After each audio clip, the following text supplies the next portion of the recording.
గురుగారు, తులారాశి వాళ్ళకి సహజసిద్ధ లక్షణాలు ఏ విధంగా ఉంటాయి అంటారు?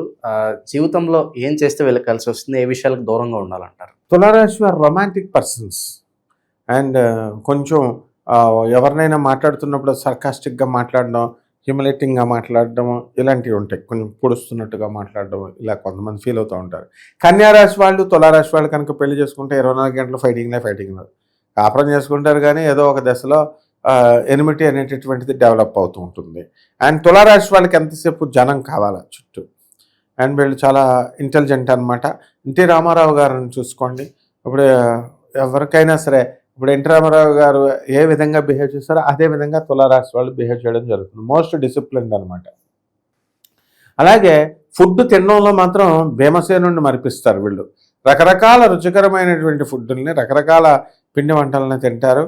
మొత్తం 50 పూరీలు తినేసాడు మా దిలీప్ శర్మ అని ఒకే ట్రిప్లో. అలాగా ఎన్టీ రామారావు గారు 25 పచ్చిమిరపకాయలు తినేస్తారంటారు.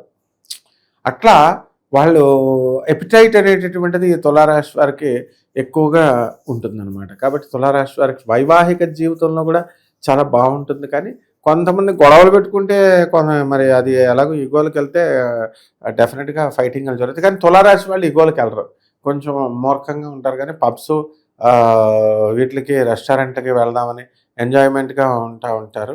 కాబట్టి ఈ తులారాశి వారికి పిల్లల నుంచి కొంచెం మనశ్శాంతి లోపం అనేటటువంటిది ఉంటుంది.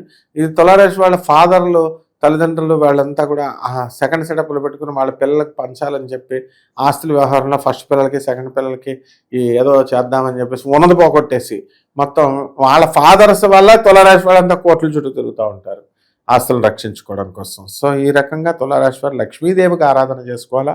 శుక్రవారం వీళ్ళకి లక్కీ. ఇది మేడి చెట్టుని ఇంట్లో పెంచుకొని మేడి చెట్టుని తులసి చెట్టుగా చేసుకుంటే సరిపోతుందమ్మా.